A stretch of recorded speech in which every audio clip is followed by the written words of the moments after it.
In 2004, at the launch of her LK Legs collection, Kylie had signalled her intention to extend her entrepreneurial reach even deeper into the realms of retail.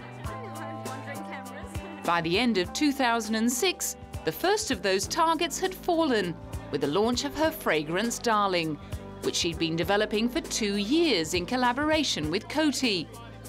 She'd signed a deal with the fragrance giant to work together closely on a line of scents and ancillary products. Just a few months after being given the all-clear from cancer, she was back in Australia to resume her showgirl tour. As she was preparing for the show, she scheduled a very civilised press launch for her latest venture.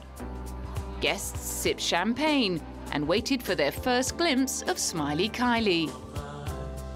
It was her first public appearance in Australia since her illness, and she looked thrilled to be there as she happily bantered with the MC. Hi, everyone.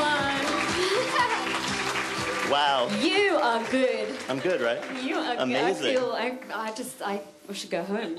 Oh, this is great. Thankfully, she didn't. Instead, she cheerfully reminisced on how therapeutic it had been to work on the fragrance. Oh, it was so much fun to work on something that wasn't music, that was its own. We all worked really hard to create something that didn't look like an album cover, that had its own sense, its own space, and it was a lot of fun. As always, however, she proved she couldn't just concentrate on one thing at a time. On top of this, I just came from rehearsals today.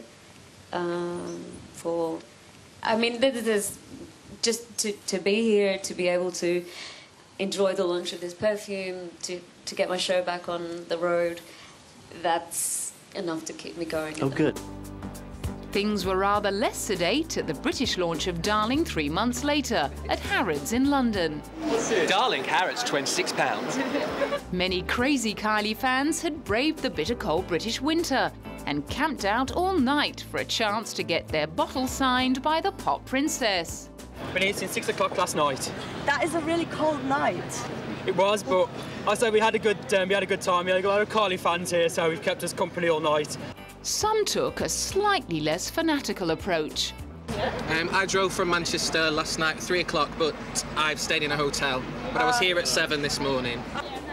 While they were keeping the crowds in order, 2 passing policewomen gave Darling the thumbs up. Very nice. Yeah, do you smell it? Smells really nice. And you?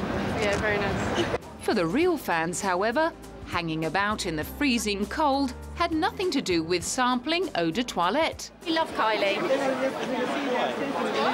She's just like the girl next door. She's like your best friend. She's wonderful. She's an adorable personality. I love the music, and she just appeals to me. I've liked her since I was 11 years old and turned 30 last year, so it's been a while. While Coty continues to roll out more Kylie-related products over the next few years, the pop princess has been finding time to lie down on the job in preparation of the launch of her home furnishings range, At Home with Kylie. Together with her beloved stylist William Baker, she'd finally followed up on her childhood passion.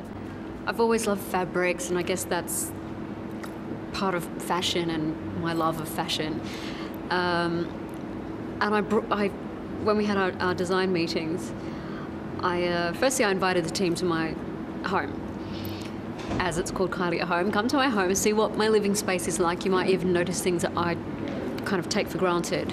And I pulled out all these bits of fabric and trims and this and that I'd kept literally for 20 years. So it does go back that far. And so I've been vindicated. The stuff that I've been hoarding has finally got a purpose. The range features bed linen, towels, curtains, cushions and throws in organza, silks and taffetas. And as you'd expect, there are lashings of sequins, diamantes and semi-precious stones. Despite being called Kylie at Home, much of the inspiration for the range came from hotels and tour costumes, rather than her personal home. My home is largely Art Deco or Art Deco influenced. I'm not actually home that much. So home to me is a real, I was going to say pleasure or treasure, which one, but actually both. But I get lots of inspiration and see amazing hotels, design elements on all my travels, and all the incredible designers I work with. And so all of those bits of information come down to, I guess, to form my style and what I'd like to put into this range.